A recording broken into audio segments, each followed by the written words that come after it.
Olá, sejam muito bem-vindos. Vamos começar a nossa quinta aula de Estatística. Hoje vamos falar sobre o tema distribuição de frequência. Mais uma vez, no final da aula, teremos exemplos práticos disponibilizados em Excel e em Python. Já falámos anteriormente sobre frequência, se bem se lembram, e em termos simples, em estatística, a frequência representa o número efetivo de vezes que algo acontece. Está sempre relacionada com fenómenos observáveis. Posto de outra forma, frequência é o número de vezes que um valor categórico ou numérico aparece nos dados. Por exemplo, quantas vezes diferentes pessoas leram o livro Moby Dick? O Alberto leu o livro 3 vezes. A frequência é 3. Podemos examinar outras frequências, como a frequência do João. O João nunca leu o livro Moby Dick, pelo que a sua frequência é 0. O Arthur leu 2 vezes. A frequência neste caso é 2. Em resumo, a frequência permite-nos examinar a distribuição de frequências de um conjunto de dados. Mas então, o que é uma distribuição de frequências e quando é que devemos utilizar este termo? Do ponto de vista matemático, uma distribuição de frequências é uma função que, para cada valor que ocorre, indica a frequência com que este valor ocorreu. A função mapeia cada valor individual para o número de vezes que esse valor ocorreu como um resultado. Uma distribuição de frequência pode ser representada como uma tabela, a que chamamos de tabela de frequências, ou como um gráfico, seja este um histograma ou um gráfico de barras. Tomem nota, é frequente ver as pessoas utilizarem os termos distribuição de frequências e tabela de frequências indistintivamente. Notem que são diferentes. Resumidamente, uma distribuição de frequências é um mapeamento de um conjunto de resultados para o domínio da frequência. Em contrapartida, as tabelas de frequências, os histogramas, bem como quaisquer outros gráficos adequados, são representações gráficas ou não da distribuição de frequência. Hoje, estamos interessados em saber como podemos representar o conceito de distribuição de frequência. Este é o tema central da nossa aula, quer utilizando uma tabela de frequências, quer utilizando um gráfico. Na última aula falámos de tabela de frequências e vimos como aplicá-las a dados categóricos. Mas e se eu disser que também podemos aplicar tabelas de frequências para representar as distribuições de frequência de dados numéricos? Vamos investigar isto.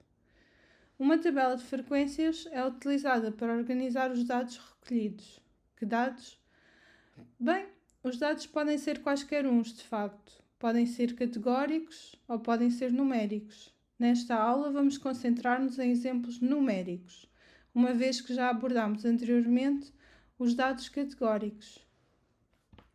Uma lista de exemplos de dados numéricos inclui a altura dos jogadores de basquete, o volume diário de transações de Bitcoin, o consumo diário de calorias, as temperaturas de diversas cidades, entre outros.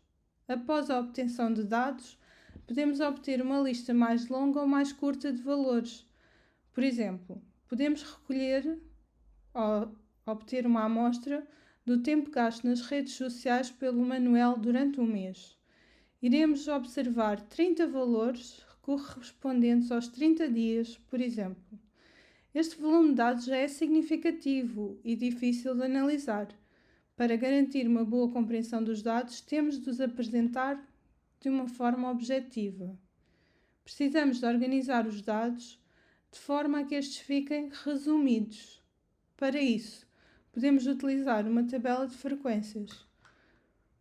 Lembram-se do conceito de tabela de frequências? Uma tabela de frequências pode ser definida como um método tabular em que cada porção dos dados é atribuída à sua frequência correspondente. Vamos falar em mais pormenor sobre tabelas de frequência para dados numéricos. Vejamos um exemplo. O João vive numa rua pouco movimentada e o seu filho gosta de contar o número de passageiros nos carros que passam. Numa hora ele anotou vários valores. Vamos representar estes dados numa tabela de frequências e descobrir a distribuição de frequências dos dados. Uma tabela de frequências é construída organizando os valores dos dados recolhidos por ordem crescente de grandeza com as respectivas frequências. Assim, precisamos de criar uma tabela com 3 colunas. A primeira coluna corresponde aos valores possíveis para o número de passageiros por carro. Temos uma lista de 4 valores: 1 passageiro, 2 passageiros, 3 passageiros e 4 passageiros. Estes valores são designados por classes. Uma classe em estatística não é mais do que um grupo de observações com as mesmas características. No nosso caso, temos 4 classes de 1 passageiro a 4 passageiros. Na segunda coluna temos as tally marks que explicarei de seguida. A última coluna é a coluna da frequência, ou seja, do número de observações que se enquadram nessa classe. No nosso caso, são o número de carros que foram registados como tendo um determinado número de passageiros. Antes de prosseguirmos com a aula, é aconselhável falarmos de tally marks, uma técnica utilizada para calcular as frequências absolutas. As tally marks são a representação dos dados sob a forma de linhas verticais. Colocamos uma linha vertical para cada uma de 4 contagens. Uma linha diagonal é colocada para a quinta contagem. No nosso exemplo, o carro com a identificação de 1 contribui com uma marca para 1 passageiro, enquanto que o segundo carro contribui com uma marca para 4 passageiros. O terceiro carro contribui para 3 passageiros e assim por diante.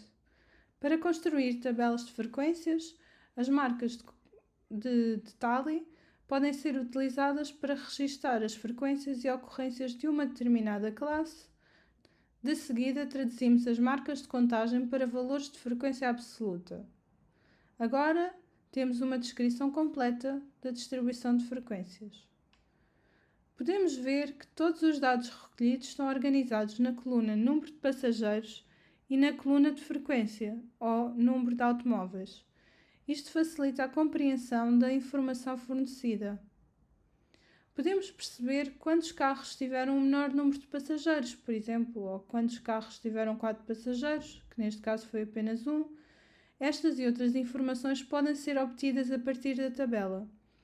Assim, as tabelas de frequência em estatística ajudam-nos a organizar os dados de uma forma bastante objetiva. Existem 2 tipos principais de tabelas de frequências, consoante a forma como os dados são agrupados. O primeiro são tabelas de frequência não agrupada e o segundo são tabelas de frequência agrupada. Quando se trata de resumir pequenos volumes de dados, é preferível organizá-los e representá-los numa tabela de frequências não agrupada. Este é um tipo de tabela que mostra quantas vezes cada valor individual ocorre num conjunto de dados. São normalmente utilizadas para calcular a frequência de valores de dados individuais. Por exemplo, se considerarmos o número de pontuações num jogo de futebol profissional, temos uma lista pequena de classes. Podemos usar este tipo de tabela. Ou digamos que estamos interessados em saber quantas plantas as pessoas têm em casa. Neste segundo caso, a lista de classes também é pequena. Também pode ser usado a tabela de frequência não agrupada. Vejamos isto mais em pormenor com outro exemplo. Foi feito um inquérito em Oxford Street. Em cada uma das 20 casas, perguntou-se às pessoas quantos animais domésticos tinham a seu cargo. Os resultados foram registados. Seguiremos os passos seguintes para apresentar estes dados numa tabela de frequência não agrupada. Passo número 1. Enumerar o conjunto de valores possíveis e em seguida contar o número de resultados para cada valor individual. Neste caso, a lista de valores possíveis inclui nenhum animal, correspondente a 0, um animal correspondente a 1, 2 animais correspondente a 2 e assim por diante. Passo 2. A terceira coluna é a coluna da frequência relativa. Aqui adicionamos a frequência relativa de cada linha. A fórmula é a frequência absoluta dividida pelo número total de observações multiplicado por 100. A coluna da frequência relativa determina a proporção, em percentagem, do número total de observações associadas a cada classe. Passo 3. A quarta coluna é a coluna frequência acumulada. Numa distribuição de frequências, a frequência acumulada é a soma da frequência inicial e de todas as frequências abaixo dela. Deve-se adicionar um valor ao seguinte, depois adicionar a soma ao seguinte e assim sucessivamente até atingir o valor desejado. A frequência acumulada final será o total de todas as frequências. Utilizamos esta tabela para dados que possam ser não agrupados. Vejamos agora um exemplo de como criar uma tabela de frequência agrupada. É como a tabela anterior, mas com ligeiras diferenças. Ao contrário das tabelas de frequências não agrupadas, as frequências agrupadas consideram os dados em grupos. Designamos-los por intervalos de classe. A utilização de intervalos de classe é uma forma de organizar um grande conjunto de dados em grupos mais fáceis de gerir. Como lidamos com intervalos de classe em vez de classes pontuais, precisamos de introduzir alguma terminologia e vamos fazer isso com um exemplo. Consideremos que fizemos um inquérito sobre a idade dos clientes a uma farmácia durante uma hora e obtivemos alguns dados.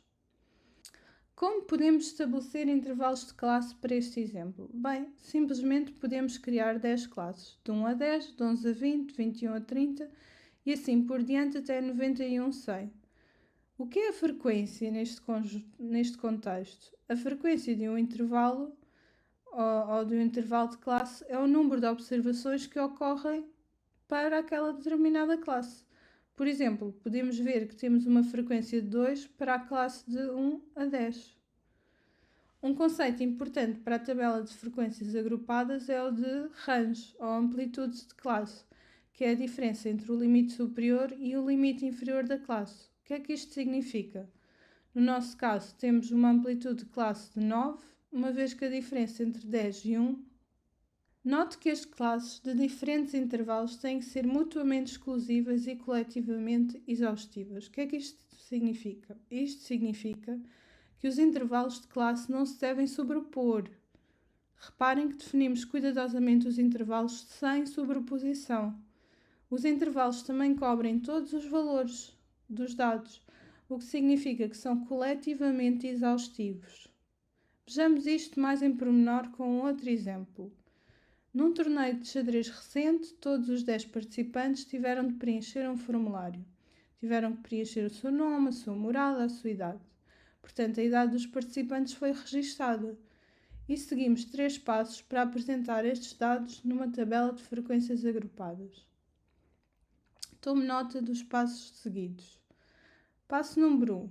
Dividimos os resultados em intervalos e em seguida contamos o número de resultados em cada intervalo.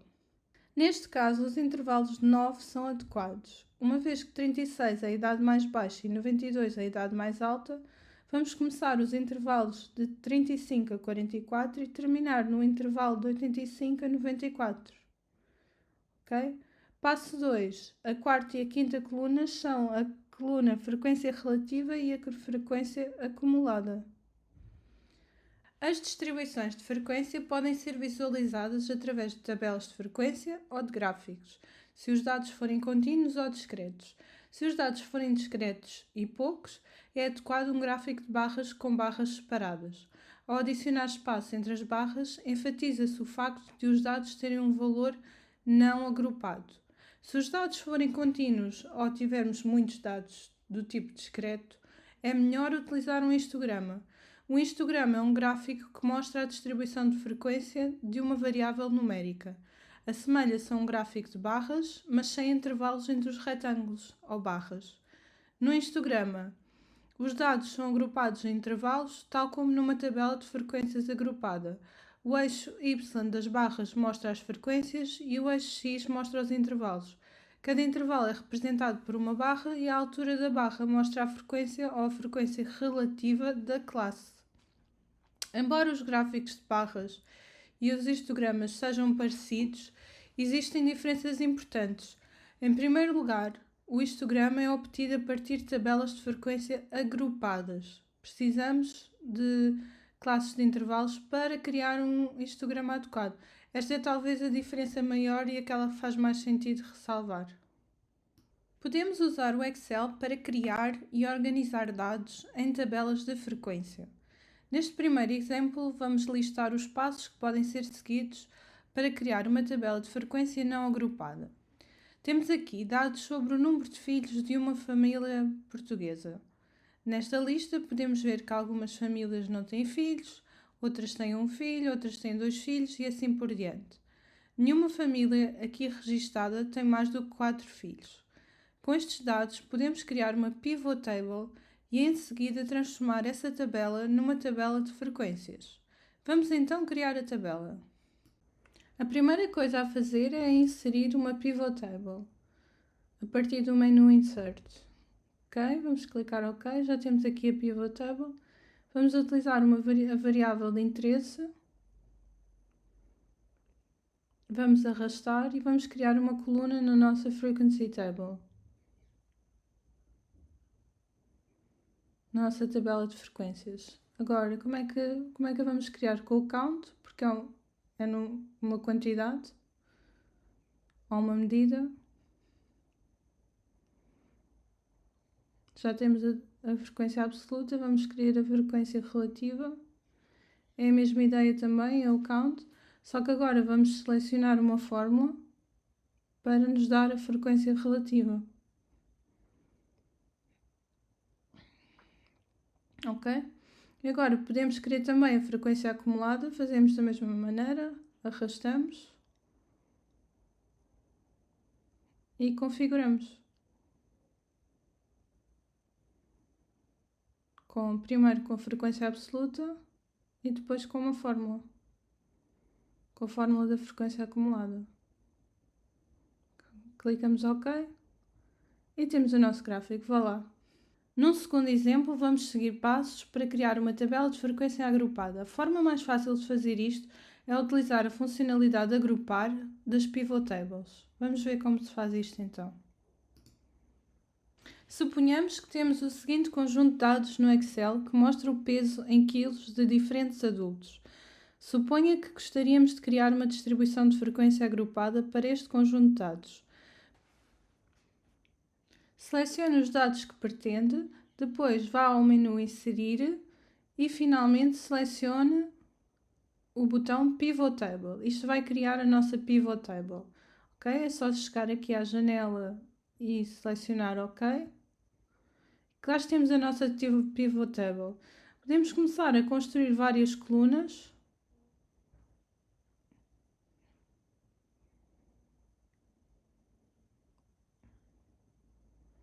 A primeira coluna vou arrastar para criá-la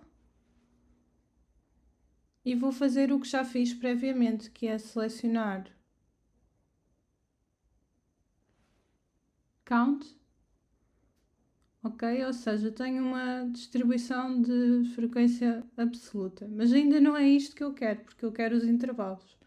Ok? Eu vou aqui selecionar os intervalos e o número de bins. Vou selecionar OK. E agora sim, tenho os meus intervalos, as minhas classes de intervalos e as minhas frequências associadas. Finalmente, vemos um exemplo simples em Python. Vamos explicar-te o processo de criação de tabelas de frequência em Python. Este método que eu vou explicar consiste em utilizar a função de countValues, que devolve uma contagem de valores únicos. O resultado será apresentado por ordem decrescente, o que significa que o primeiro elemento é o mais frequente. Obrigado por estarem connosco e até breve!